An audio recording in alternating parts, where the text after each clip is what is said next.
ಕರಾವಳಿ ವಾಯ್ಸ್.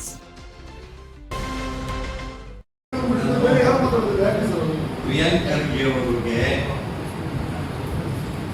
ತಮ್ಮ ಇಲಾಖೆಯಲ್ಲಿ ಏನೇನು ಒಳ್ಳೆ ಕೆಲಸ ಮಾಡಿ ಸಾಧನೆ ಮಾಡಿ ಜನರ ವಿಶ್ವಾಸವನ್ನು ಗಳಿಸ್ಕೊಳ್ಬೇಕು.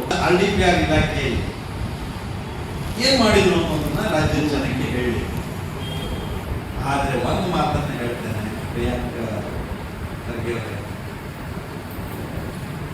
ನಿಮ್ಮ ಪಕ್ಷದ ಕಾಂಗ್ರೆಸ್ ಪಕ್ಷದ ಇಂದಿರಾ ಗಾಂಧಿ ಅವರಿಗೆ RSS ಅನ್ನ ಜನಸಂಘವನ್ನ ಪರಿಸ್ಥಿತಿ ಅಂತ ಕರಾಳ ಕಾನೂನನ್ನ ಈ ದೇಶದಲ್ಲಿ ತಂದಂತ ಇಂದಿರಾ ಗಾಂಧಿ ಅವರಿಗೂ ಸಹ RSS ಅನ್ನ ತಡೆಯೋದಕ್ಕೆ ಸಾಧ್ಯ ಆಗಲಿಲ್ಲ.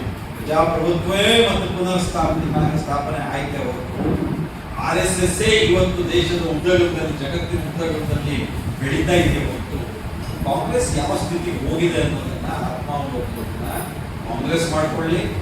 ಪ್ರಿಯಾಂಕ್ ಖರ್ಗೆ ಅವರಿಗೆ ಆತುರದಲ್ಲಿದ್ದಾರೆ. ತಾನು ಈ ರೀತಿಯ ವಿವಾದಾತ್ಮಕ ಹೇಳಿಕೆಯನ್ನು ನೀಡಿ ಪ್ರಚಾರದಲ್ಲಿ ಇರಬಹುದು, ಜನಮಾನಸವನ್ನ ವಿಶ್ವಾಸವನ್ನ ಗೆಲ್ಲಬಹುದು ಅನ್ನುವಂಥ ಭ್ರಮೆಯಲ್ಲಿದ್ದಾರೆ. ಈ ಭ್ರಮೆ ದೂರ ಆಗತ್ತೆ.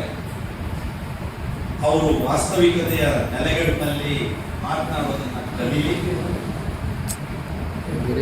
ಅವರು ಈ ರೀತಿ ಹತಾಶೆ ಮನಸ್ಥಿತಿಯಲ್ಲಿ ಬಿಜೆಪಿಯನ್ನ RSS ಅನ್ನ ದೂಷಿಸಿ ದೊಡ್ಡವರಾಗುವ ಮನಸ್ಥಿತಿಯಿಂದ ಹೊರಬರಲಿ ಅಂತ ನಾನು ಕೇಳ್ತೀನಿ.